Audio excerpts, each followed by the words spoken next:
안녕하십니까, 책돌입니다. 오늘 소개해드릴 책은 40. 달라진 몸을 되돌릴 때입니다. 저자는 정희안, 출판사는 더 퀘스트입니다. 저자 소개를 간단하게 하겠습니다. 정희안, 30년 동안 습관을 처방해온 한의사, 동국대학교 한의학과를 졸업하고 한의학 석박사를 취득하였다. 현재 광화문에서 정희안 한의원을 운영하고 있으며 동국대학교 한의과대학 외래 교수이기도 하다. 나이가 많아도 또래보다 젊어 보이는 사람도 있습니다. 이런 사람들은 보통 사람들과 어떤 차이가 있을까요? 바로 건강한 습관입니다. 잘 먹고 잘 자고 잘 움직이고 적정 체온을 유지하기 위한 기본 습관이 나이를 이기는 몸을 만들어낸 것입니다. 오랫동안 사업가, 오피니언 리더, 연예인 등 다양한 분야에서 성공한 사람들을 만났지만 건강한 습관이 중요하다는 생각은 바뀌지 않았습니다. 아무리 돈이 많고 도와줄 사람이 많아도 본인이 이러한 습관을 지키지 못한다면 악화된 건강은 되돌리기 어렵습니다. 작은 글씨가 안 보이기 시작하나요? 계단을 올라갈 때 한 번에 올라가지 못하나요? 밀가루나 자극적인 음식을 먹게 되면 소화가 안 돼서 더부룩하거나 소화제를 먹는 일이 잦나요? 예전과 달라진 몸의 신호를 살펴보세요. 이러한 몸의 변화를 주의 깊게 살피지 않고 평균 수명이 늘어났다는 기사와 점점 발달하는 의료 수준만 믿으며 40대를 보낸다면 온몸이 아프고 힘든 인생 후반기를 맞게 될 것입니다. 진료실에서 만난 환자들은 어떤 음식을 먹어야 하는지 가장 많이 묻습니다. 그러나 좋은 음식을 찾아서 먹는 것보다는 더 중요한 것이 있습니다. 그것은 어떤 음식을 어떻게 먹을지 결정하는 것입니다. 적게 먹는 것은 장수 식단에서 변하지 않는 원칙입니다. 장수하는 사람들이 많은 지역을 블루존이라고 합니다. 이 블루존에 사는 사람들에게는 몇 가지 공통적인 습관이 발견되었습니다. 그중 하나가 바로 적게 먹는 소식이었습니다. 소식은 몸 안의 독소를 없애고 자율신경계를 회복하기 위한 디톡스의 식단의 기본입니다. 과식을 하면 몸이 무거워지고 오장육부가 다칩니다.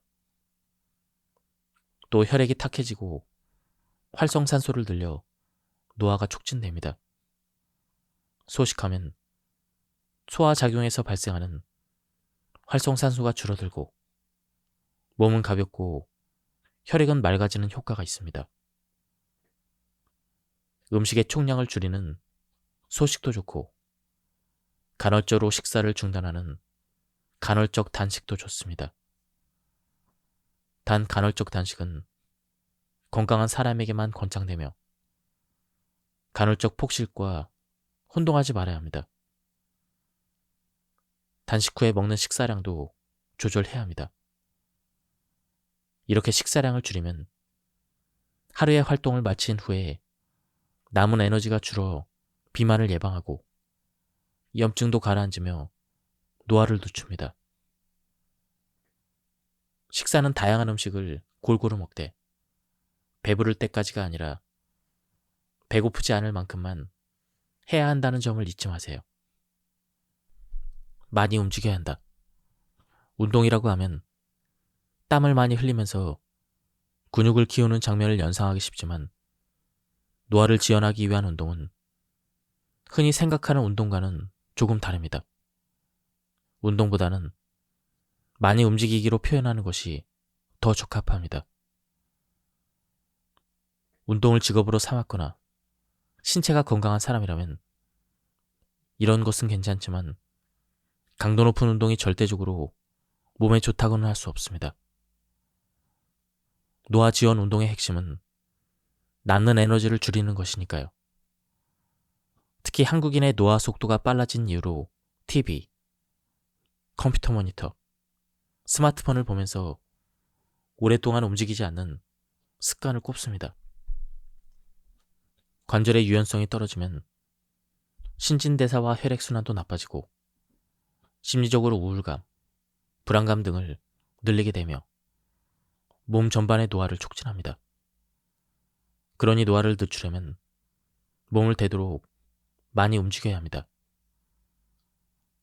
관절의 연골이 심하게 마모될 정도로 강도를 높이거나 근육의 과부하가 올 정도로 장시간 운동하라는 이야기가 아닙니다.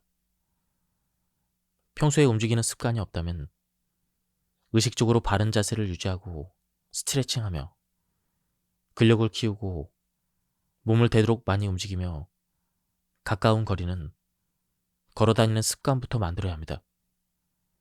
그런 습관이야말로 어떤 영양제, 마사지, 물리치료보다 교감신경과 부교감신경의 균형을 잘 유지하는 동시에 노화를 늦추는 비결입니다. 체온이 1도 올라가면 면역력이 무려 30%나 증가하고 기초 대사량도 높아집니다. 몸이 따뜻해지는 것은 체내 효소가 많고 신진대사와 혈액순환이 원활하다는 것입니다. 장의 연동운동, 소화기능이 좋다는 뜻이기도 합니다. 체온은 건강을 관리할 때 꼭 챙겨야 하는 요소입니다. 체온이 제대로 조절되지 않으면 우선 내가 과도한 스트레스에 노출되어 있지 않은지 살펴봐야 합니다. 그리고 스트레스에 대한 반응을 줄이기 위해 노력해야 합니다. 평소에 체온이 낮은 경우 지속적으로 저강도 운동을 해서 근력과 체력을 키우면서 체온이 올라가도록 노력해야 합니다. 반신욕이나 족욕을 하는 것도 도움이 됩니다. 섭씨 40도 정도의 따뜻한 물에 20에서 30분간 몸이나 발을 담그면 말초 신경을 자극해서 혈액순환과 신진대사가 원활해져서 체온을 올리는 데 도움이 됩니다. 생강이나 단호박, 찹쌀, 꿀, 인삼 등은 모두 체온을 올리는 효과가 있어서 한약으로도 많이 처방합니다. 주로 자율신경계 이상으로 인한 시린 몸이나 냉증을 처방하는 약재들인데 가정에서도 차나 식사, 건강기능식품으로 손쉽게 섭취할 수 있는 재료이니 참고하시기 바랍니다. 노화를 지연시키는 최고의 3가지 방법인 소식, 운동, 체온 조절은 각각 정기신이 자유롭게 유지되도록 돕습니다. 미세 플라스틱을 먹고 싶어서 먹는 사람은 없습니다.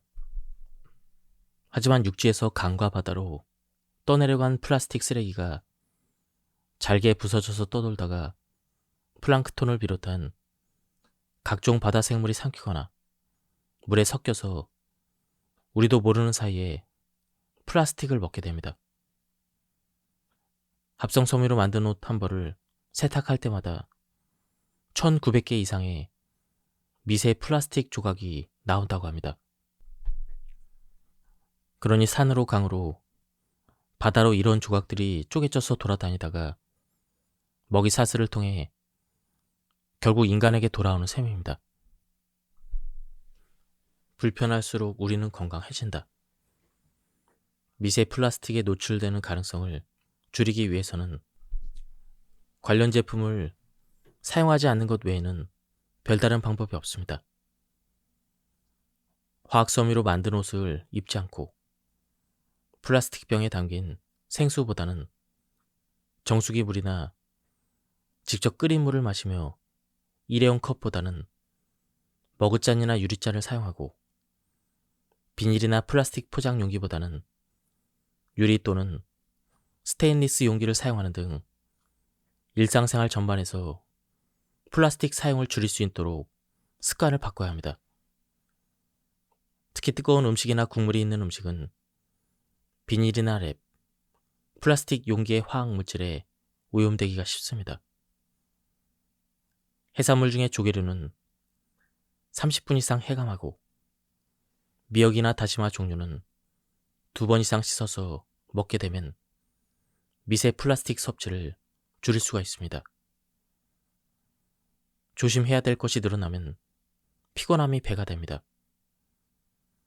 하지만 삶의 질을 높이는 건강은 정기적으로 일상생활 전반에서 건강한 습관을 유지할 때 비로소 이루어집니다. 60에서 70대의 건강한 생활은 30에서 40대부터 20에서 30년 넘게 관리해야 한 결과인 것입니다. 그러니 의식적으로 미세 플라스틱 사용을 줄이는 생활 방식은 역시 습관으로 만들어 봅시다. 조금 불편하게 사는 것은 플라스틱 행성에서 건강하게 살기 위해 마땅히 치러야 되는 대가일 수도 있습니다. 마음과 함께 몸도 회복할 수 있어야 한다. 일반적으로 신체와 장애는 정신과 약물로 증상 완화와 치료를 받는 것을 권장합니다. 하지만 이미 마음의 문제 때문에 고생하면서 오랜 시간 허약해진 몸과 함께 치료를 받아야 합니다. 한약적으로는 수승화강, 다시 말해 우리 몸의 상체는 시원하고 하체는 따뜻하게 조화를 이루는 건강한 순환을 유지하도록 돕습니다. 또한 자율신경계 균형을 회복하는 한약과 약침을 처방합니다. 상열로 치받친 열은 내리고 하한으로 가라앉은 냉기는 위로 올리는 것이 수승화강 치료의 기본 원리입니다. 실제로 몸이 차면 심장으로 가는 혈류에도 문제가 생겨서 뇌졸중, 저혈압 등의 심혈관계 질환에 취약해집니다. 또한 근육으로 가는 혈류에도 문제가 생겨서 목이나 어깨, 허리 등의 만성 통증이 생기기가 쉽습니다. 이유를 알 수 없는 통증 외에도 화병이나 공황장애, 신경성 위장병, 과민성 대장증후군, 갱년기 증후군, 불면증 등 자율신경계 관련 질환의 모든 치료가 수승화강 원리에 따라 진행됩니다. 특히 찜통더위로 인해 자율신경계가 교란되는 폭염 기간에는 수승화강을 돕는 한의학 치료가 더 필요하고 생활습관도 더 신경 써서 관리해야 합니다. 첫째, 물을 많이 마셔야 합니다.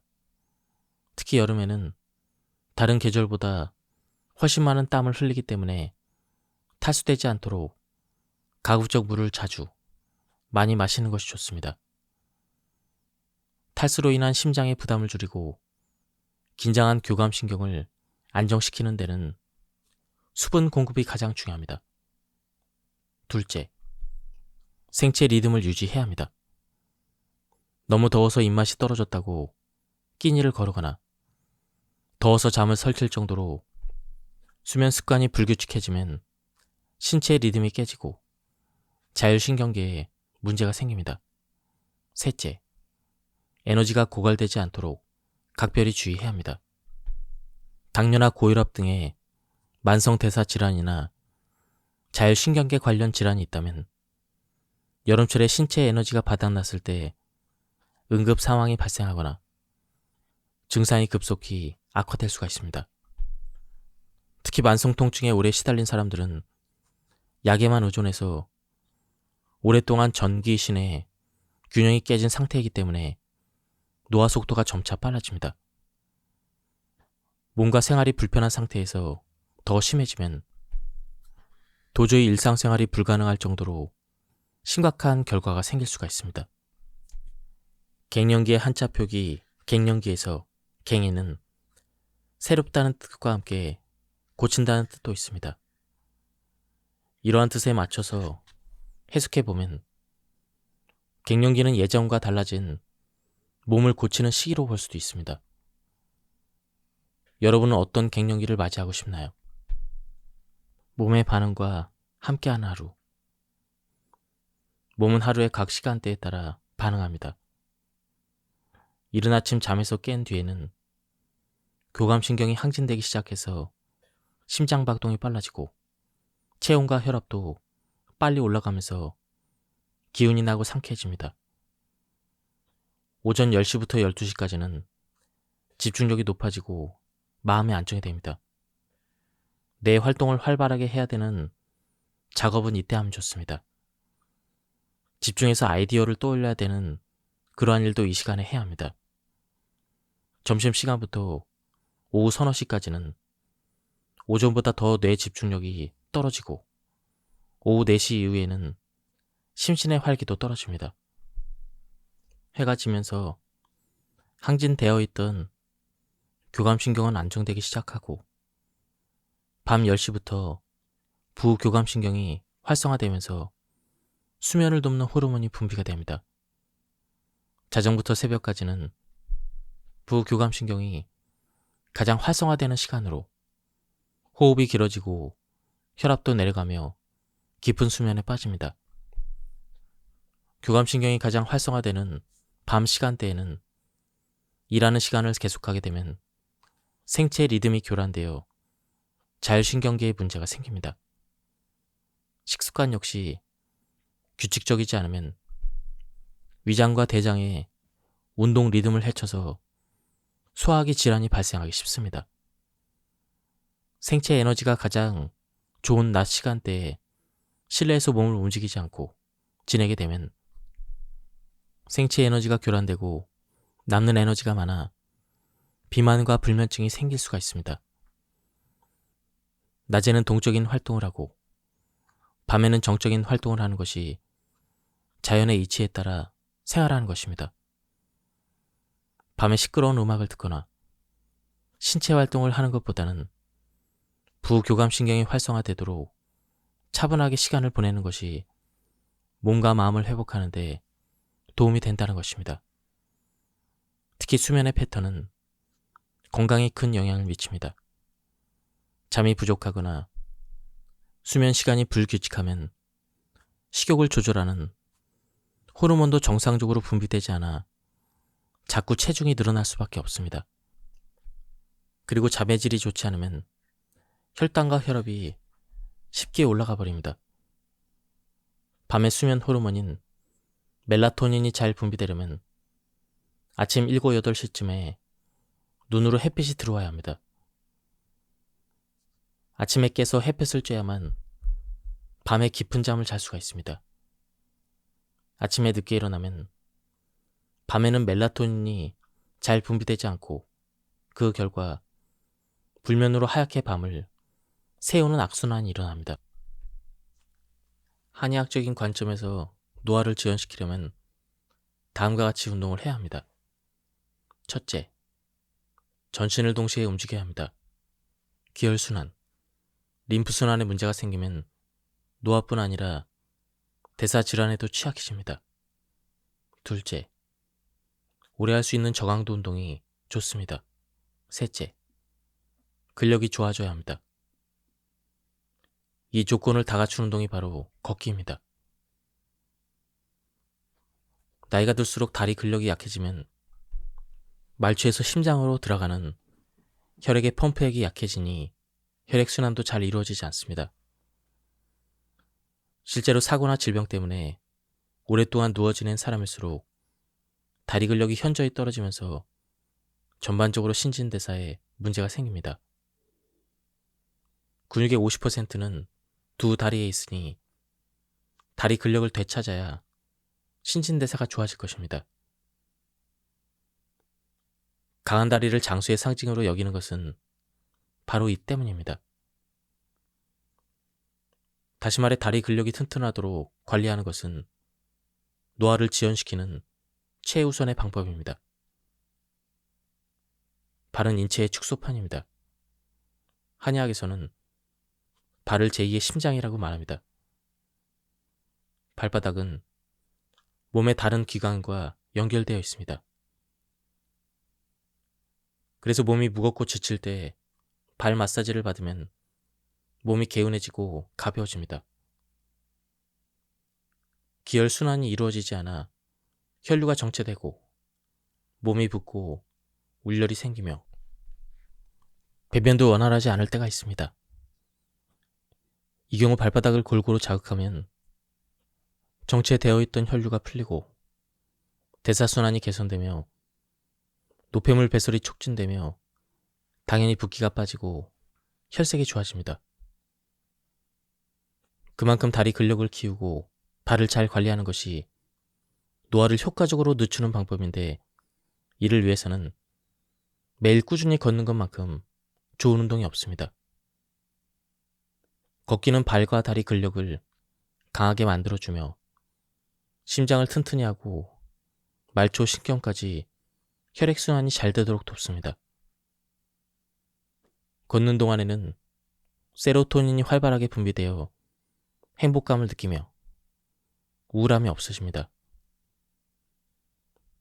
따로 시간을 내서 걷는 것도 좋지만 오래 앉아있는 습관이 일상화되면 그럴수록 틈틈이 걸어줘야 합니다. 매일 30분에서 40분 이상 걷는 것이 좋습니다. 수승화강을 원활히 하라. 고장난 열 에너지 시스템을 되돌리려면 올라온 열을 내리고 가라앉은 냉기는 올려야 합니다. 약침이나 한약, 섭생법, 식사 지도 등 모든 치료가 수승화강 원리에 따라 진행됩니다. 다시 말하지만 찜통 더위로 인해 자율신경계가 교란되는 폭염 기간에는 수승화강을 돕는 한약 치료가 더 필요합니다. 특히 이 증상들을 비롯해서 화병이나 공황 장애가 있는 사람은 전문가의 도움을 반드시 받아야 합니다. 생활 전반도 관리해야 합니다. 몸이 시리고 차다면서도 얼음이 가득한 음료만 마시거나 한겨울에 짧은 하의를 입고 다니면 기혈순환을 방해해서 증상이 더 심해집니다. 몸이 시리고 차다면 따뜻한 차나 물을 조금씩 마시고 규칙적으로 생활하면서 에너지가 고갈되지 않도록 주의해야 합니다. 무엇보다 혈액순환이 잘 이루어지게 해야 합니다. 수족 냉온욕은 간단하면서도 매우 효과적인 방법입니다. 손발을 냉온수로 번갈아 약 3분, 5회 정도 담그면 됩니다. 단 냉수에서 시작해서 냉수로 끝냅니다. 냉온수로 손과 발의 피부에 번갈아 자극을 주면 기혈순환과 대사 기능을 촉진하는 효과가 있습니다. 전신냉증이 있다면 온몸을 냉온수에 번갈아 담그되 마찬가지로 냉수에서 시작해서 냉수로 끝내야 합니다.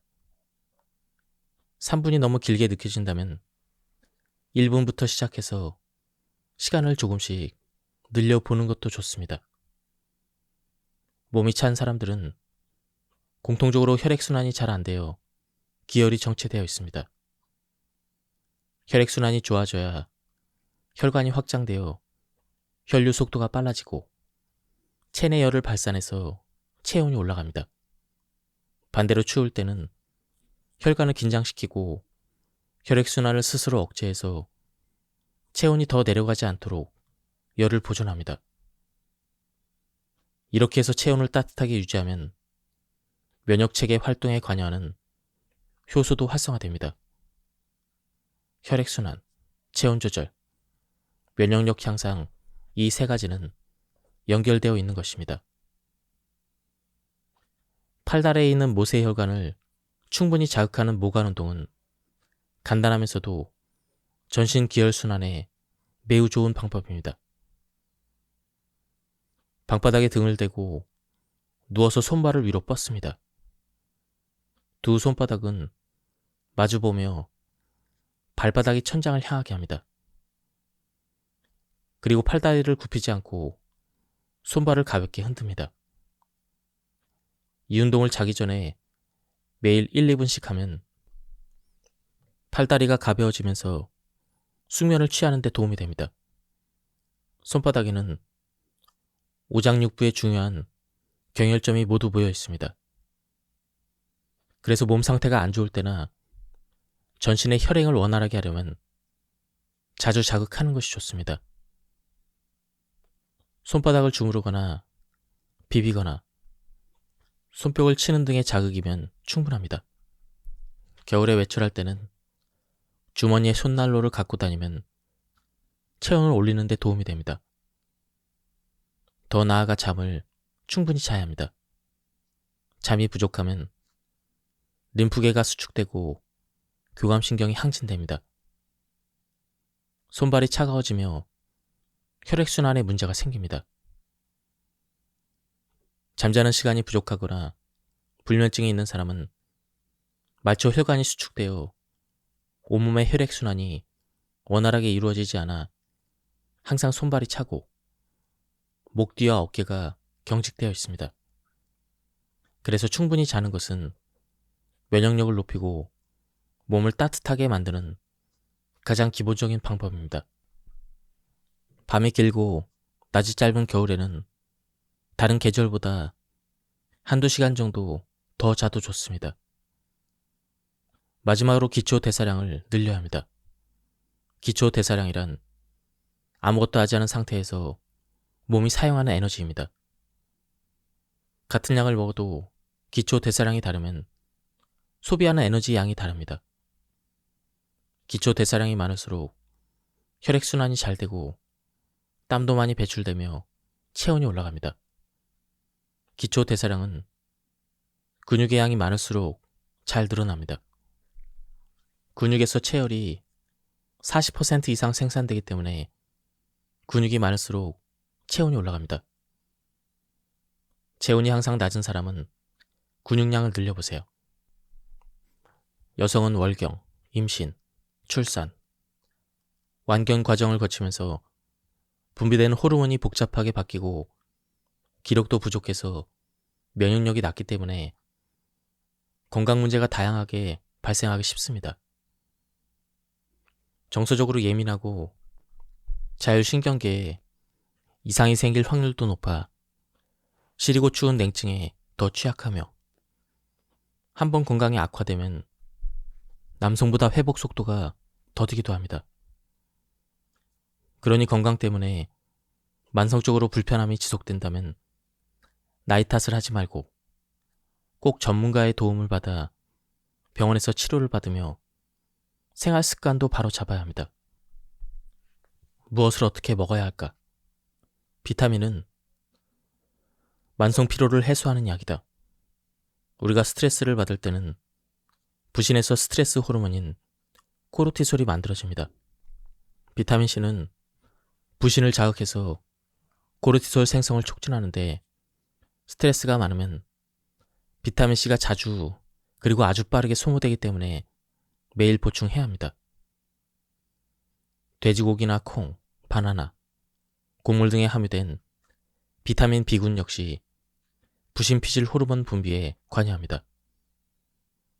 또한 체내에 들어온 영양분의 에너지로 전환되지 못하면 근육에 쌓여서 근육통을 유발하는데 비타민 B군은 이 과정을 억제해서 근육통을 완화하기도 합니다. 비타민 B6는 체내에서 활성화되면 행복 호르몬인 세로토닌과 수면에 관련된 멜라토닌, 운동과 관련된 도파민 등 각종 신경 전달 물질을 생성하는 데 기여하기 때문에 정신 건강을 증진하는 데 좋습니다. 비타민 B와 C는 비타민 B12를 제외하고 모두 수용성 비타민으로 체내에 축적되지 않고 배출되기 때문에 지속적으로 섭취하는 것이 중요합니다. 마음의 평화를 주는 칼슘. 칼슘이라고 하면 뼈에 좋은 영양소로 알려져 있지만 정신 건강에도 도움이 되는 영양소입니다. 인체의 칼슘이 부족해지면 신경이 불안정해져서 불안, 초조, 우울증에 시달리기 쉽고 불면증까지 생길 수가 있습니다. 칼슘을 적게 섭취하는 사람은 그 성향이 아주 공격적이고 폭력적이며 칼슘을 충분히 섭취하는 사람은 성품이 온화합니다. 그래서 대표적인 칼슘 식품인 멸치는 스트레스 치료약입니다. 멸치에 함유된 칼슘은 사람의 신경을 안정시키는 효과가 있습니다. 또한 혈액의 산성화를 막고 신경 전달을 원활하게 해서 불안한 마음을 가라앉힙니다. 화병에 걸리지 않으려면 외부로부터 받은 스트레스에 올바르게 대처할 수 있는 능력을 길러야 합니다. 스트레스 호르몬이 독으로 작용하더라도 당장 몸에 이상이 생기진 않습니다. 하지만 내면의 피해의식, 한, 분노 등이 무의식에 남아 가랑비에 젖듯 차곡차곡 쌓이면서 시름시름 온몸을 병들게 합니다. 물론 화를 그때그때 드러내면 당장의 화는 가라앉힐 수 있겠지만 인간관계가 악화되고 마음의 부담이 되어 남을 것입니다. 한 가정에서 엄마의 심리 상태는 아이들에게 큰 영향을 끼칩니다. 엄마의 화병은 자녀에게 독이 되어 화병을 대물림 해주기도 합니다. 가정은 이 세상 어느 곳보다 편안한 쉼터가 되어야 하고 부모는 세상 누구보다 가장 든든한 내 편이 되어야 하며 형제 자매는 가장 친한 친구여야 합니다. 그러기 위해서 화병을 자신이나 엄마의 문제로만 치부하지 말고 가족 모두의 문제로 생각하며 전문가의 치료를 받아야 합니다. 한의학적으로 화병은 수승화강을 원활하게 하는 한약과 약침으로 꾸준히 치료합니다. 단 치료를 본격적으로 시작하기 전에 환자와 보호자를 관찰하면서 그 병이 발생한 원인을 함께 찾아보기 위해 충분히 이야기를 나눕니다. 가정의 문제나 가족 간의 갈등을 환자 혼자 해결하는 것은 불가능에 가까운 일입니다. 하지만 그 병이 어디에서 시작되었는지를 정확히 알면 제대로 된 치료를 시작할 수가 있습니다. 그래야 치료를 통해 증상이 확실히 개선되고 몸과 마음이 평안해진 환자는 스스로 현재 처해 있는 상황을 객관적으로 판단할 여유가 생깁니다. 그러면 자신을 아끼고 보호해야 될 명분을 찾고 재발을 막기 위한 자구책도 세울 수가 있습니다. 운동은 신체적으로는 물론 정신적으로도 건강해지는 가장 좋은 방법입니다. 운동을 통해 자신감, 활력감, 스트레스 대처 등의 심리 근육이 강해지기 때문입니다. 특히 화병은 우울증이나 불면증, 소화장애 등의 증상을 동반하기 때문에 운동을 하면 큰 도움이 됩니다. 음악을 듣는 것도 과도한 스트레스 환경에서 자기 제어 능력을 키우는데 효과가 있습니다. 음악은 환자의 심리적인 스트레스를 완화하고 자아를 통제해서 정서적 균형을 유지하도록 도와주기 때문에 의학적인 치료, 심리치료에 많이 이용됩니다. 음악을 듣는 것도 물론 좋지만 악기를 직접 연주하거나 노래를 부르면 더 효과적이라는 연구 결과도 있습니다. 가슴이 답답하고 상뇨감 때문에 힘들며 잠을 잘 못 자고 심장이 두근거리며 호흡이 안 되고 오랫동안 소화가 안 되는 증상들이 한꺼번에 밀려올 때 당장의 증상을 완화하는 약물이나 치료는 필요합니다. 하지만 화병은 신경안정제, 수면제 등의 약물로 완전히 치료할 수 있는 병이 아닙니다. 생활 환경이 큰 영향을 끼치는 병이기 때문에 병이 생긴 원인과 과정에 대한 자각 없이 증상 완화 치료에만 의지하게 되면 치료는 끝나지 않습니다. 증상의 재발을 막거나 완치하기 위해서는 원인을 반드시 해결해야 합니다. 기력을 회복하는 산약, 마. 산에서 나는 약이라고 해서 산약이라는 약재로 부르는 마는 동의보감에서 신장의 기운을 보충하고 설사를 먹게 하며 위장 등 오장을 튼튼하게 해서 기력을 회복시킨다라고 했습니다. 한의학에서는 어지러움과 두통, 진정, 체력보감, 담 제거 등을 위해서 약으로 처방해온 한약재입니다.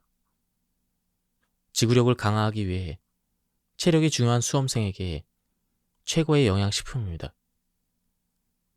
또한 비타민 B군과 필수 아미노산을 함유하고 있어서 남성 호르몬 생성량을 증가시키므로 남성의 정력 강화와 원기 회복에도 좋습니다. 많은 소화불량, 위장 장애가 있는 사람, 속쓰림이 심한 사람, 소화 기능이 약한 노약자에게 도움이 됩니다. 끈끈한 점액질에 함유된 소화효소와 단백질의 흡수를 돕는 뮤신 성분이 위벽을 보호하기 때문에 식전에 먹으면 매우 좋습니다. 또한 마에 들어있는 디아스타제는 녹말 성분을 포도당으로 전환시켜 인슐린 분비를 촉진하기 때문에 당뇨병 환자에게 좋습니다.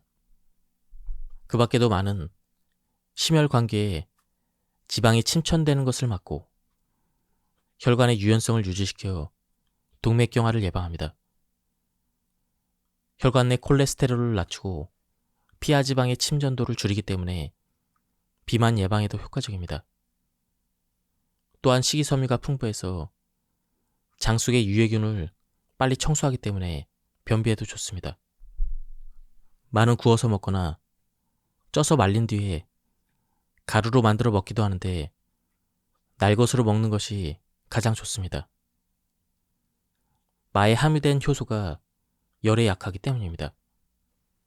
특히 뮤신 성분은 가열하면 파괴됩니다. 명상의 다각적인 효과.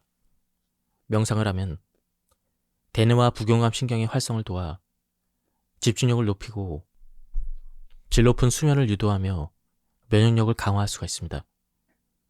명상 전후의 혈압, 심장 박동수, 체온 등이 뚜렷하게 변화한다는 사실을 밝혀낸 논문들이 이미 60년대부터 쏟아져 나왔습니다.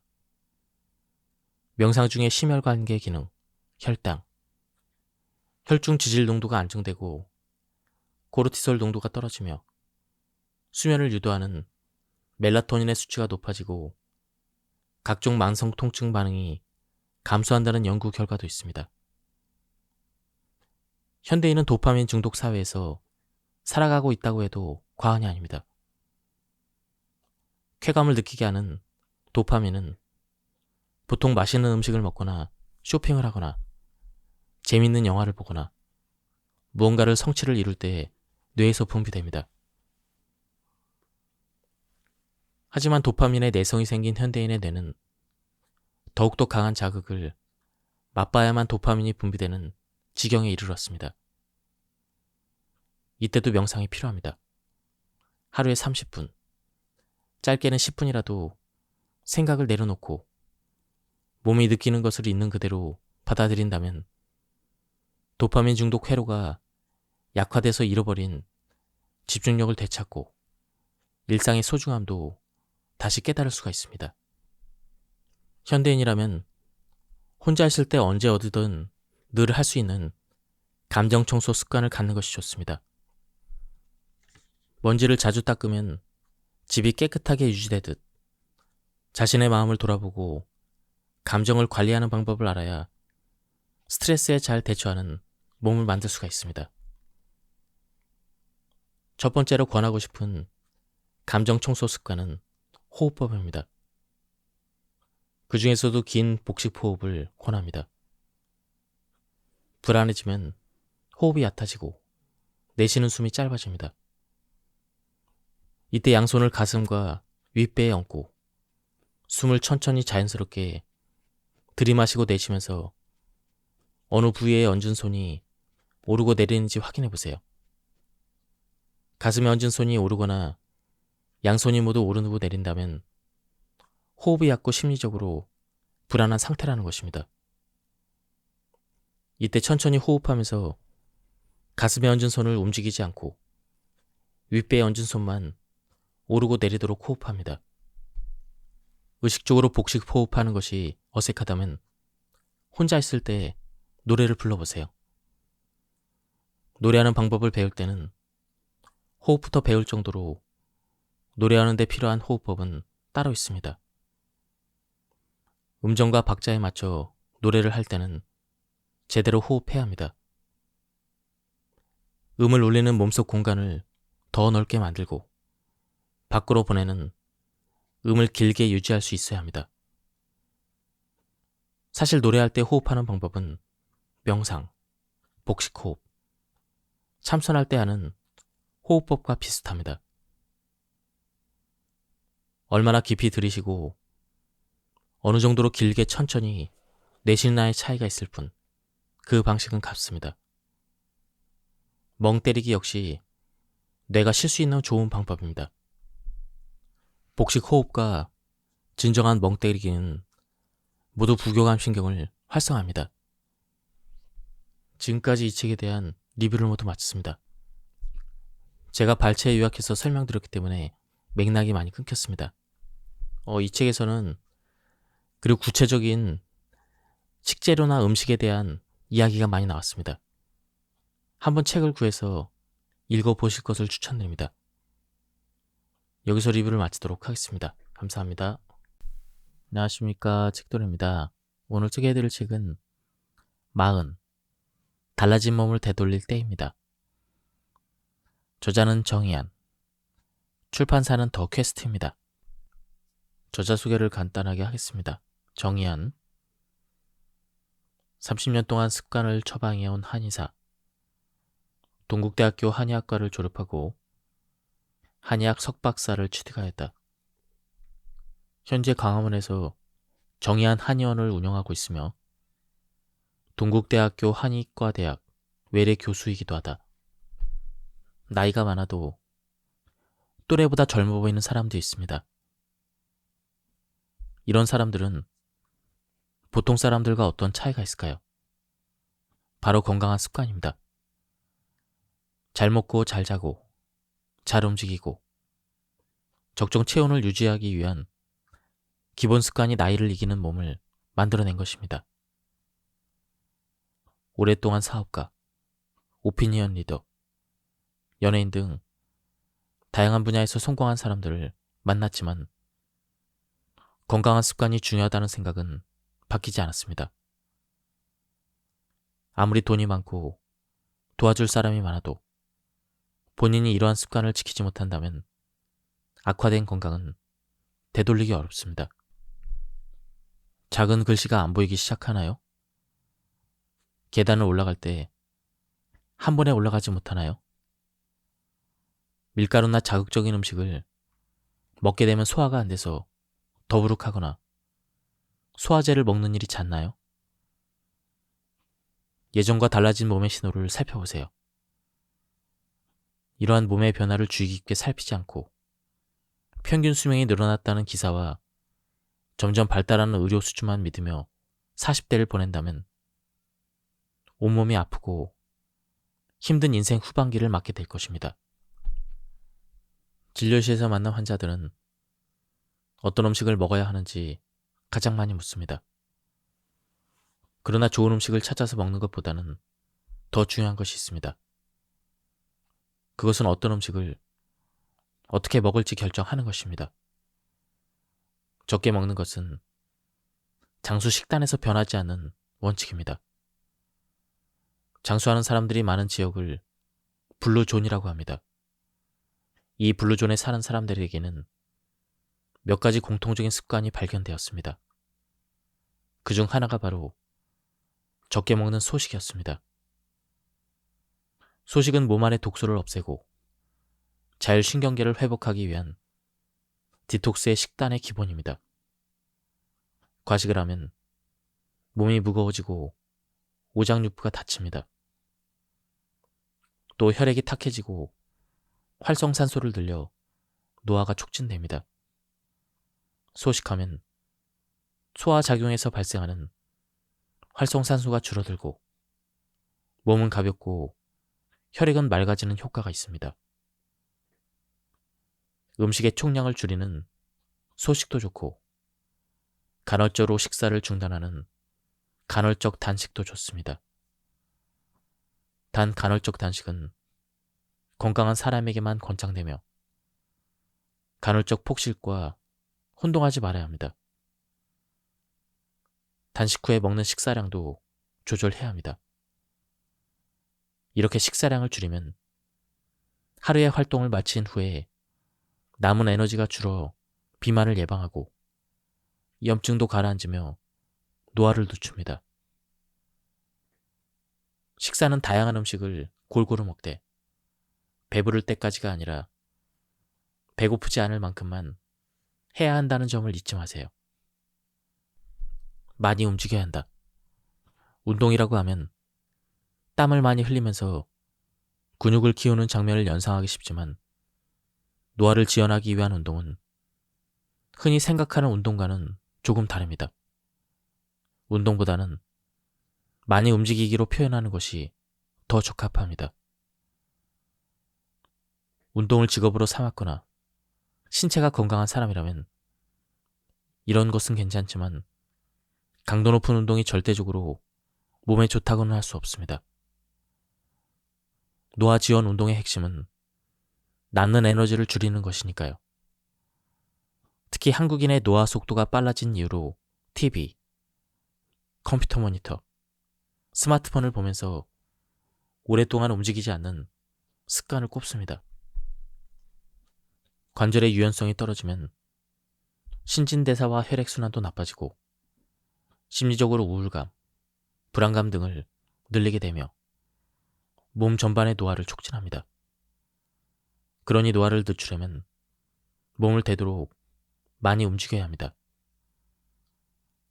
관절의 연골이 심하게 마모될 정도로 강도를 높이거나 근육의 과부하가 올 정도로 장시간 운동하라는 이야기가 아닙니다.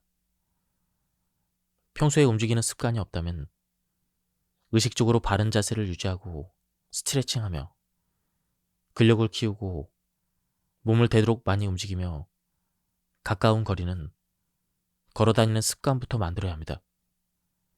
그런 습관이야말로 어떤 영양제, 마사지, 물리치료보다 교감신경과 부교감신경의 균형을 잘 유지하는 동시에 노화를 늦추는 비결입니다. 체온이 1도 올라가면 면역력이 무려 30%나 증가하고 기초 대사량도 높아집니다. 몸이 따뜻해지는 것은 체내 효소가 많고 신진대사와 혈액순환이 원활하다는 것입니다. 장의 연동운동, 소화기능이 좋다는 뜻이기도 합니다. 체온은 건강을 관리할 때 꼭 챙겨야 하는 요소입니다. 체온이 제대로 조절되지 않으면 우선 내가 과도한 스트레스에 노출되어 있지 않은지 살펴봐야 합니다. 그리고 스트레스에 대한 반응을 줄이기 위해 노력해야 합니다. 평소에 체온이 낮은 경우 지속적으로 저강도 운동을 해서 근력과 체력을 키우면서 체온이 올라가도록 노력해야 합니다. 반신욕이나 족욕을 하는 것도 도움이 됩니다. 섭씨 40도 정도의 따뜻한 물에 20에서 30분간 몸이나 발을 담그면 말초 신경을 자극해서 혈액순환과 신진대사가 원활해져서 체온을 올리는 데 도움이 됩니다.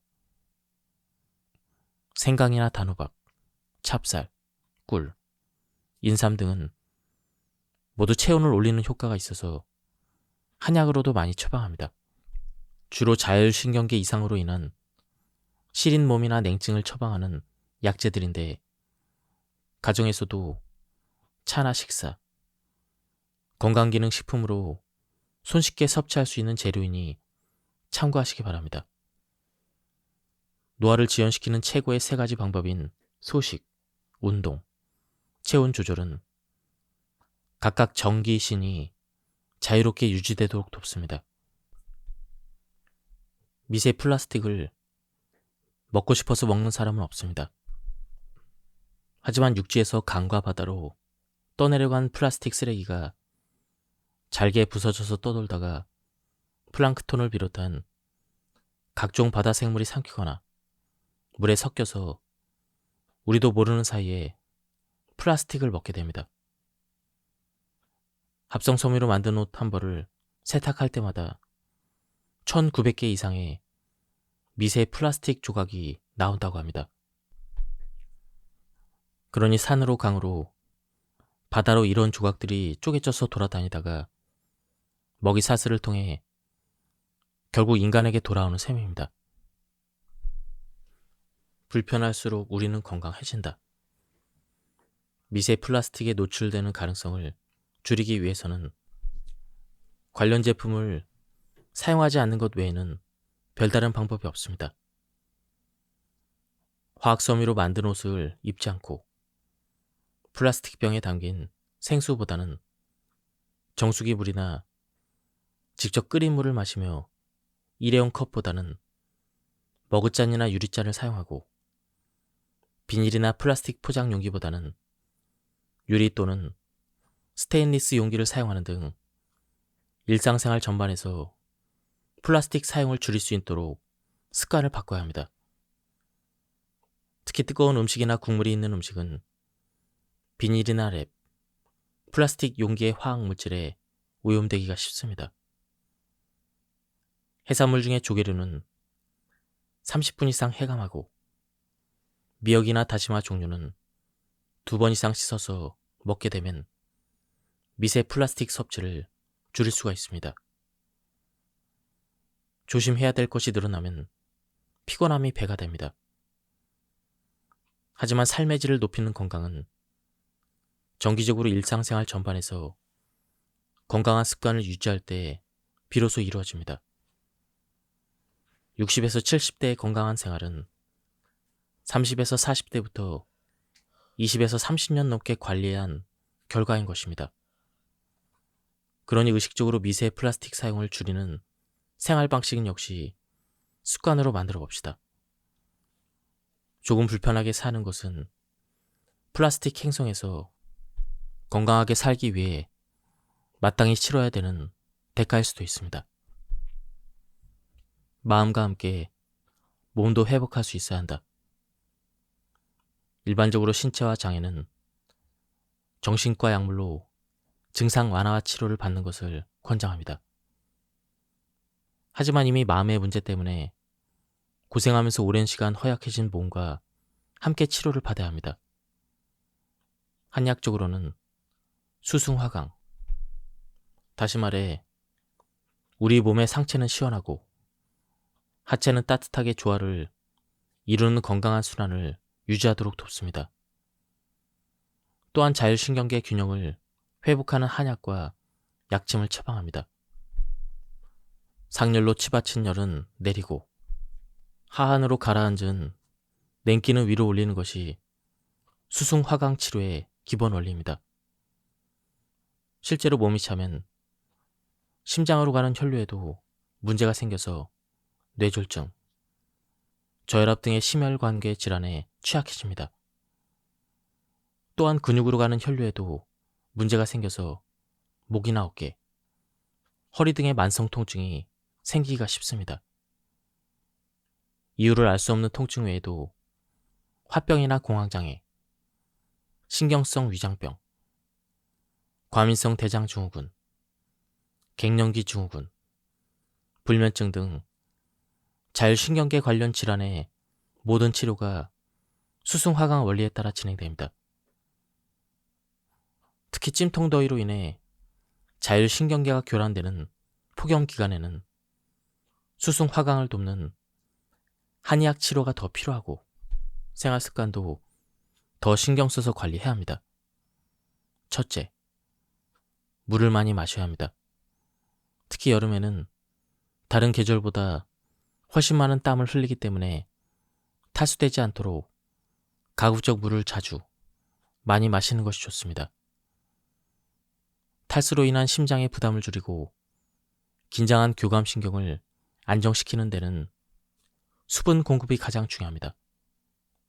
둘째, 생체 리듬을 유지해야 합니다. 너무 더워서 입맛이 떨어졌다고 끼니를 거르거나 더워서 잠을 설칠 정도로 수면 습관이 불규칙해지면 신체 리듬이 깨지고 자율신경계에 문제가 생깁니다.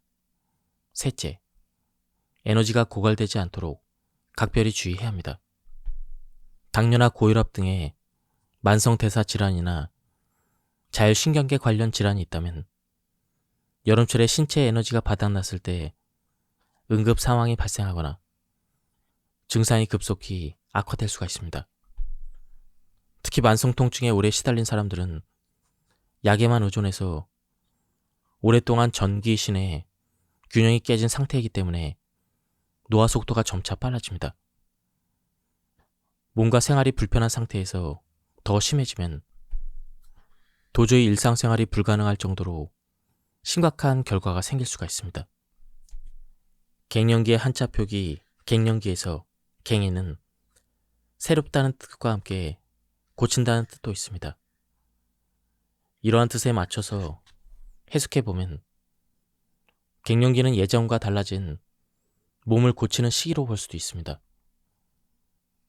여러분은 어떤 갱년기를 맞이하고 싶나요? 몸의 반응과 함께하는 하루. 몸은 하루의 각 시간대에 따라 반응합니다. 이른 아침 잠에서 깬 뒤에는 교감신경이 항진되기 시작해서 심장박동이 빨라지고 체온과 혈압도 빨리 올라가면서 기운이 나고 상쾌해집니다. 오전 10시부터 12시까지는 집중력이 높아지고 마음의 안정이 됩니다. 내 활동을 활발하게 해야 되는 작업은 이때 하면 좋습니다. 집중해서 아이디어를 떠올려야 되는 그러한 일도 이 시간에 해야 합니다. 점심시간부터 오후 서너 시까지는 오전보다 더 뇌 집중력이 떨어지고 오후 4시 이후에는 심신의 활기도 떨어집니다. 해가 지면서 항진되어 있던 교감신경은 안정되기 시작하고 밤 10시부터 부교감신경이 활성화되면서 수면을 돕는 호르몬이 분비가 됩니다. 자정부터 새벽까지는 부교감신경이 가장 활성화되는 시간으로 호흡이 길어지고 혈압도 내려가며 깊은 수면에 빠집니다. 교감신경이 가장 활성화되는 밤 시간대에는 일하는 시간을 계속하게 되면 생체 리듬이 교란되어 자율신경계에 문제가 생깁니다. 식습관 역시 규칙적이지 않으면 위장과 대장의 운동 리듬을 해쳐서 소화기 질환이 발생하기 쉽습니다. 생체 에너지가 가장 좋은 낮 시간대에 실내에서 몸을 움직이지 않고 지내게 되면 생체 에너지가 교란되고 남는 에너지가 많아 비만과 불면증이 생길 수가 있습니다. 낮에는 동적인 활동을 하고 밤에는 정적인 활동을 하는 것이 자연의 이치에 따라 생활하는 것입니다. 밤에 시끄러운 음악을 듣거나 신체 활동을 하는 것보다는 부교감신경이 활성화되도록 차분하게 시간을 보내는 것이 몸과 마음을 회복하는 데 도움이 된다는 것입니다. 특히 수면의 패턴은 건강에 큰 영향을 미칩니다. 잠이 부족하거나 수면 시간이 불규칙하면 식욕을 조절하는 호르몬도 정상적으로 분비되지 않아 자꾸 체중이 늘어날 수밖에 없습니다. 그리고 잠의 질이 좋지 않으면 혈당과 혈압이 쉽게 올라가 버립니다. 밤의 수면 호르몬인 멜라토닌이 잘 분비되려면 아침 7, 8시쯤에 눈으로 햇빛이 들어와야 합니다. 아침에 깨서 햇볕을 쬐야만 밤에 깊은 잠을 잘 수가 있습니다. 아침에 늦게 일어나면 밤에는 멜라토닌이 잘 분비되지 않고 그 결과 불면으로 하얗게 밤을 새우는 악순환이 일어납니다. 한의학적인 관점에서 노화를 지연시키려면 다음과 같이 운동을 해야 합니다. 첫째, 전신을 동시에 움직여야 합니다. 기혈순환, 림프순환에 문제가 생기면 노화뿐 아니라 대사질환에도 취약해집니다. 둘째, 오래 할 수 있는 저강도 운동이 좋습니다. 셋째, 근력이 좋아져야 합니다. 이 조건을 다 갖춘 운동이 바로 걷기입니다. 나이가 들수록 다리 근력이 약해지면 말초에서 심장으로 들어가는 혈액의 펌프액이 약해지니 혈액순환도 잘 이루어지지 않습니다. 실제로 사고나 질병 때문에 오랫동안 누워 지낸 사람일수록 다리 근력이 현저히 떨어지면서 전반적으로 신진대사에 문제가 생깁니다. 근육의 50%는 두 다리에 있으니 다리 근력을 되찾아야 신진대사가 좋아질 것입니다. 강한 다리를 장수의 상징으로 여기는 것은 바로 이 때문입니다. 다시 말해 다리 근력이 튼튼하도록 관리하는 것은 노화를 지연시키는 최우선의 방법입니다. 발은 인체의 축소판입니다. 한의학에서는 발을 제2의 심장이라고 말합니다. 발바닥은 몸의 다른 기관과 연결되어 있습니다. 그래서 몸이 무겁고 지칠 때 발 마사지를 받으면 몸이 개운해지고 가벼워집니다. 기혈 순환이 이루어지지 않아 혈류가 정체되고 몸이 붓고 울열이 생기며 배변도 원활하지 않을 때가 있습니다. 이 경우 발바닥을 골고루 자극하면 정체되어 있던 혈류가 풀리고 대사순환이 개선되며 노폐물 배설이 촉진되며 당연히 붓기가 빠지고 혈색이 좋아집니다. 그만큼 다리 근력을 키우고 발을 잘 관리하는 것이 노화를 효과적으로 늦추는 방법인데, 이를 위해서는 매일 꾸준히 걷는 것만큼 좋은 운동이 없습니다. 걷기는 발과 다리 근력을 강하게 만들어주며 심장을 튼튼히 하고 말초 신경까지 혈액순환이 잘 되도록 돕습니다. 걷는 동안에는 세로토닌이 활발하게 분비되어 행복감을 느끼며 우울함이 없어집니다. 따로 시간을 내서 걷는 것도 좋지만 오래 앉아있는 습관이 일상화되면 그럴수록 틈틈이 걸어줘야 합니다. 매일 30분에서 40분 이상 걷는 것이 좋습니다. 수승화강을 원활히 하라. 고장난 열 에너지 시스템을 되돌리려면 올라온 열을 내리고 가라앉은 냉기는 올려야 합니다.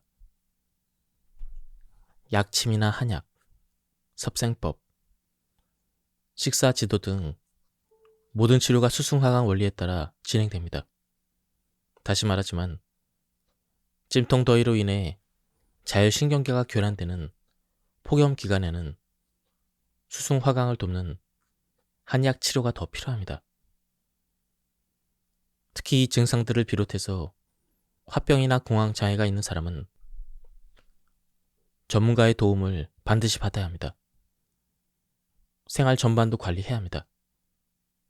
몸이 시리고 차다면서도 얼음이 가득한 음료만 마시거나 한겨울에 짧은 하의를 입고 다니면 기혈순환을 방해해서 증상이 더 심해집니다. 몸이 시리고 차다면 따뜻한 차나 물을 조금씩 마시고 규칙적으로 생활하면서 에너지가 고갈되지 않도록 주의해야 합니다. 무엇보다 혈액순환이 잘 이루어지게 해야 합니다. 수족 냉온욕은 간단하면서도 매우 효과적인 방법입니다. 손발을 냉온수로 번갈아 약 3분, 5회 정도 담그면 됩니다. 단 냉수에서 시작해서 냉수로 끝냅니다. 냉온수로 손과 발의 피부에 번갈아 자극을 주면 기혈순환과 대사 기능을 촉진하는 효과가 있습니다.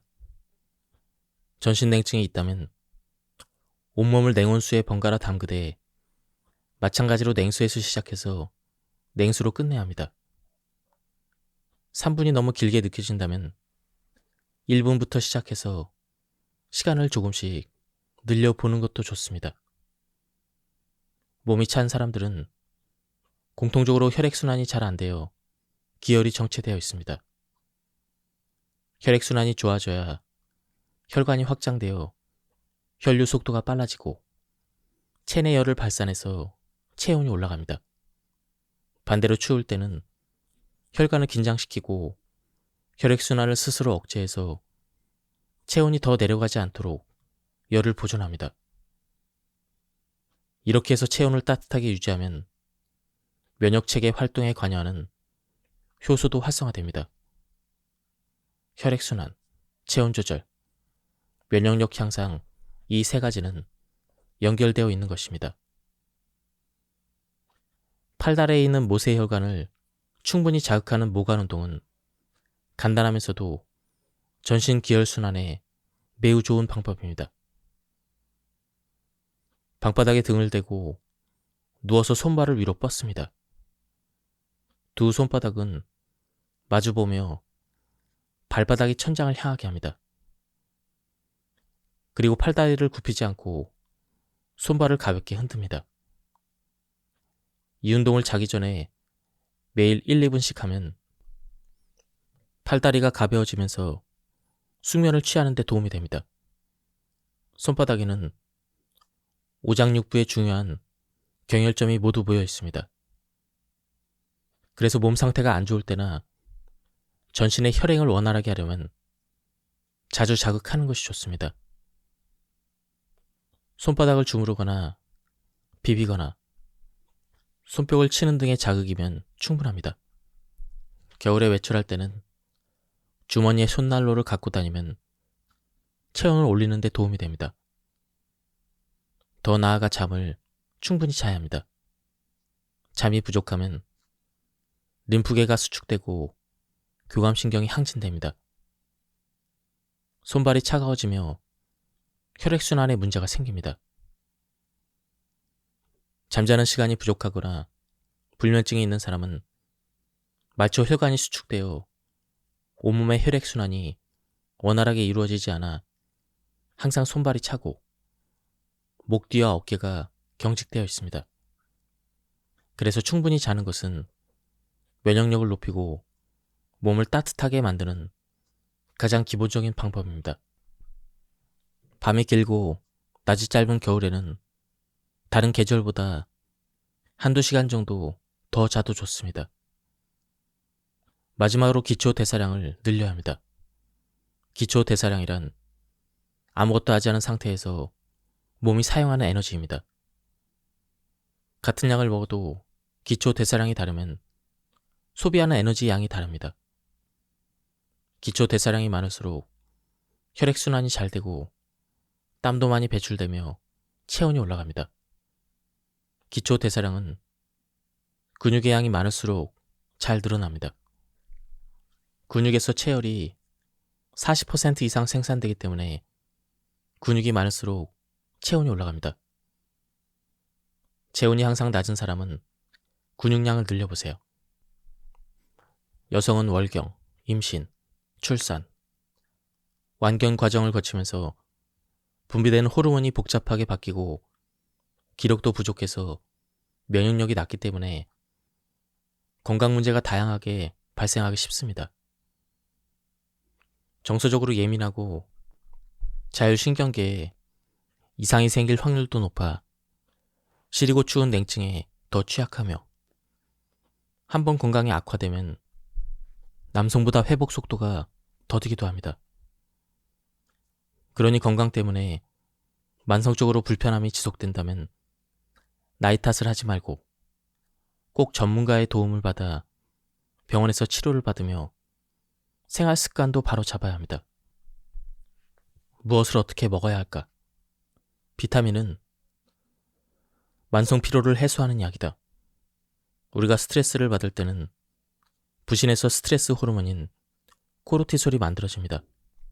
비타민C는 부신을 자극해서 코르티솔 생성을 촉진하는데 스트레스가 많으면 비타민C가 자주 그리고 아주 빠르게 소모되기 때문에 매일 보충해야 합니다. 돼지고기나 콩, 바나나, 곡물 등에 함유된 비타민 B군 역시 부신 피질 호르몬 분비에 관여합니다. 또한 체내에 들어온 영양분의 에너지로 전환되지 못하면 근육에 쌓여서 근육통을 유발하는데 비타민 B군은 이 과정을 억제해서 근육통을 완화하기도 합니다. 비타민 B6는 체내에서 활성화되면 행복 호르몬인 세로토닌과 수면에 관련된 멜라토닌, 운동과 관련된 도파민 등 각종 신경 전달 물질을 생성하는 데 기여하기 때문에 정신 건강을 증진하는 데 좋습니다. 비타민 B와 C는 비타민 B12를 제외하고 모두 수용성 비타민으로 체내에 축적되지 않고 배출되기 때문에 지속적으로 섭취하는 것이 중요합니다. 마음의 평화를 주는 칼슘. 칼슘이라고 하면 뼈에 좋은 영양소로 알려져 있지만 정신 건강에도 도움이 되는 영양소입니다. 인체의 칼슘이 부족해지면 신경이 불안정해져서 불안, 초조, 우울증에 시달리기 쉽고 불면증까지 생길 수가 있습니다. 칼슘을 적게 섭취하는 사람은 그 성향이 아주 공격적이고 폭력적이며 칼슘을 충분히 섭취하는 사람은 성품이 온화합니다. 그래서 대표적인 칼슘 식품인 멸치는 스트레스 치료약입니다. 멸치에 함유된 칼슘은 사람의 신경을 안정시키는 효과가 있습니다. 또한 혈액의 산소화를 막고 신경 전달을 원활하게 해서 불안한 마음을 가라앉힙니다. 화병에 걸리지 않으려면 외부로부터 받은 스트레스에 올바르게 대처할 수 있는 능력을 길러야 합니다. 스트레스 호르몬이 독으로 작용하더라도 당장 몸에 이상이 생기진 않습니다. 하지만 내면의 피해의식, 한, 분노 등이 무의식에 남아 가랑비에 젖듯 차곡차곡 쌓이면서 시름시름 온몸을 병들게 합니다. 물론 화를 그때그때 드러내면 당장의 화는 가라앉힐 수 있겠지만 인간관계가 악화되고 마음의 부담이 되어 남을 것입니다. 한 가정에서 엄마의 심리 상태는 아이들에게 큰 영향을 끼칩니다. 엄마의 화병은 자녀에게 독이 되어 화병을 대물림 해주기도 합니다. 가정은 이 세상 어느 곳보다 편안한 쉼터가 되어야 하고 부모는 세상 누구보다 가장 든든한 내 편이 되어야 하며 형제 자매는 가장 친한 친구여야 합니다. 그러기 위해서 화병을 자신이나 엄마의 문제로만 치부하지 말고 가족 모두의 문제로 생각하며 전문가의 치료를 받아야 합니다. 한의학적으로 화병은 수승화강을 원활하게 하는 한약과 약침으로 꾸준히 치료합니다. 단 치료를 본격적으로 시작하기 전에 환자와 보호자를 관찰하면서 그 병이 발생한 원인을 함께 찾아보기 위해 충분히 이야기를 나눕니다. 가정의 문제나 가족 간의 갈등을 환자 혼자 해결하는 것은 불가능에 가까운 일입니다. 하지만 그 병이 어디에서 시작되었는지를 정확히 알면 제대로 된 치료를 시작할 수가 있습니다. 그래야 치료를 통해 증상이 확실히 개선되고 몸과 마음이 평안해진 환자는 스스로 현재 처해 있는 상황을 객관적으로 판단할 여유가 생깁니다. 그러면 자신을 아끼고 보호해야 될 명분을 찾고 재발을 막기 위한 자구책도 세울 수가 있습니다. 운동은 신체적으로는 물론 정신적으로도 건강해지는 가장 좋은 방법입니다. 운동을 통해 자신감, 활력감, 스트레스 대처 등의 심리 근육이 강해지기 때문입니다. 특히 화병은 우울증이나 불면증, 소화장애 등의 증상을 동반하기 때문에 운동을 하면 큰 도움이 됩니다. 음악을 듣는 것도 과도한 스트레스 환경에서 자기 제어 능력을 키우는데 효과가 있습니다. 음악은 환자의 심리적인 스트레스를 완화하고 자아를 통제해서 정서적 균형을 유지하도록 도와주기 때문에 의학적인 치료, 심리치료에 많이 이용됩니다. 음악을 듣는 것도 물론 좋지만 악기를 직접 연주하거나 노래를 부르면 더 효과적이라는 연구 결과도 있습니다. 가슴이 답답하고 상뇨감 때문에 힘들며 잠을 잘 못 자고 심장이 두근거리며 호흡이 안 되고 오랫동안 소화가 안 되는 증상들이 한꺼번에 밀려올 때 당장의 증상을 완화하는 약물이나 치료는 필요합니다. 하지만 화병은 신경안정제, 수면제 등의 약물로 완전히 치료할 수 있는 병이 아닙니다. 생활 환경이 큰 영향을 끼치는 병이기 때문에 병이 생긴 원인과 과정에 대한 자각 없이 증상 완화 치료에만 의지하게 되면 치료는 끝나지 않습니다. 증상의 재발을 막거나 완치하기 위해서는 원인을 반드시 해결해야 합니다.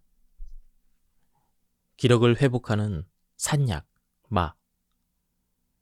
산에서 나는 약이라고 해서 산약이라는 약재로 부르는 마는 동의보감에서 신장의 기운을 보충하고 설사를 먹게 하며 위장 등 오장을 튼튼하게 해서 기력을 회복시킨다라고 했습니다. 한의학에서는 어지러움과 두통, 진정, 체력보감, 담 제거 등을 위해서 약으로 처방해온 한약재입니다. 지구력을 강화하기 위해 체력이 중요한 수험생에게 최고의 영양식품입니다. 또한 비타민 B군과 필수 아미노산을 함유하고 있어서 남성 호르몬 생성량을 증가시키므로 남성의 정력 강화와 원기 회복에도 좋습니다. 많은 소화불량, 위장 장애가 있는 사람, 속쓰림이 심한 사람, 소화 기능이 약한 노약자에게 도움이 됩니다. 끈끈한 점액질에 함유된 소화 효소와 단백질의 흡수를 돕는 뮤신 성분이 위벽을 보호하기 때문에 식전에 먹으면 매우 좋습니다. 또한 마에 들어있는 디아스타제는 녹말 성분을 포도당으로 전환시켜 인슐린 분비를 촉진하기 때문에 당뇨병 환자에게 좋습니다. 그 밖에도 많은 심혈관계에 지방이 침천되는 것을 막고 혈관의 유연성을 유지시켜 동맥경화를 예방합니다. 혈관 내 콜레스테롤을 낮추고 피하지방의 침전도를 줄이기 때문에 비만 예방에도 효과적입니다. 또한 식이섬유가 풍부해서 장 속의 유해균을 빨리 청소하기 때문에 변비에도 좋습니다. 마는 구워서 먹거나 쪄서 말린 뒤에 가루로 만들어 먹기도 하는데 날것으로 먹는 것이 가장 좋습니다. 마에 함유된 효소가 열에 약하기 때문입니다. 특히 뮤신 성분은 가열하면 파괴됩니다. 명상의 다각적인 효과. 명상을 하면 대뇌와 부경감 신경의 활성을 도와 집중력을 높이고 질 높은 수면을 유도하며 면역력을 강화할 수가 있습니다. 명상 전후의 혈압, 심장 박동수, 체온 등이 뚜렷하게 변화한다는 사실을 밝혀낸 논문들이 이미 60년대부터 쏟아져 나왔습니다. 명상 중에 심혈관계 기능, 혈당, 혈중 지질 농도가 안정되고 코르티솔 농도가 떨어지며 수면을 유도하는 멜라토닌의 수치가 높아지고 각종 만성 통증 반응이 감소한다는 연구 결과도 있습니다. 현대인은 도파민 중독 사회에서 살아가고 있다고 해도 과언이 아닙니다. 쾌감을 느끼게 하는 도파민은 보통 맛있는 음식을 먹거나 쇼핑을 하거나 재밌는 영화를 보거나 무언가를 성취를 이룰 때 뇌에서 분비됩니다. 하지만 도파민의 내성이 생긴 현대인의 뇌는 더욱더 강한 자극을 맛봐야만 도파민이 분비되는 지경에 이르렀습니다. 이때도 명상이 필요합니다. 하루에 30분, 짧게는 10분이라도 생각을 내려놓고 몸이 느끼는 것을 있는 그대로 받아들인다면 도파민 중독 회로가 약화돼서 잃어버린 집중력을 되찾고 일상의 소중함도 다시 깨달을 수가 있습니다. 현대인이라면 혼자 있을 때 언제 어디든 늘 할 수 있는 감정 청소 습관을 갖는 것이 좋습니다. 먼지를 자주 닦으면 집이 깨끗하게 유지되듯 자신의 마음을 돌아보고 감정을 관리하는 방법을 알아야 스트레스에 잘 대처하는 몸을 만들 수가 있습니다. 첫 번째로 권하고 싶은 감정 청소 습관은 호흡법입니다. 그 중에서도 긴 복식 호흡을 권합니다. 불안해지면 호흡이 얕아지고 내쉬는 숨이 짧아집니다. 이때 양손을 가슴과 윗배에 얹고 숨을 천천히 자연스럽게 들이마시고 내쉬면서 어느 부위에 얹은 손이 오르고 내리는지 확인해 보세요. 가슴에 얹은 손이 오르거나 양손이 모두 오르고 내린다면 호흡이 얕고 심리적으로 불안한 상태라는 것입니다. 이때 천천히 호흡하면서 가슴에 얹은 손을 움직이지 않고 윗배에 얹은 손만 오르고 내리도록 호흡합니다. 의식적으로 복식 호흡하는 것이 어색하다면 혼자 있을 때 노래를 불러보세요. 노래하는 방법을 배울 때는 호흡부터 배울 정도로 노래하는 데 필요한 호흡법은 따로 있습니다. 음정과 박자에 맞춰 노래를 할 때는 제대로 호흡해야 합니다. 음을 울리는 몸속 공간을 더 넓게 만들고 밖으로 보내는 음을 길게 유지할 수 있어야 합니다. 사실 노래할 때 호흡하는 방법은 명상, 복식호흡, 참선할 때 하는 호흡법과 비슷합니다. 얼마나 깊이 들이쉬고 어느 정도로 길게 천천히 내쉬느냐의 차이가 있을 뿐 그 방식은 같습니다. 멍 때리기 역시 뇌가 쉴 수 있는 좋은 방법입니다. 복식 호흡과 진정한 멍 때리기는 모두 부교감 신경을 활성화합니다. 지금까지 이 책에 대한 리뷰를 모두 마쳤습니다. 제가 발췌에 요약해서 설명드렸기 때문에 맥락이 많이 끊겼습니다. 이 책에서는 그리고 구체적인 식재료나 음식에 대한 이야기가 많이 나왔습니다. 한번 책을 구해서 읽어보실 것을 추천드립니다. 여기서 리뷰를 마치도록 하겠습니다. 감사합니다.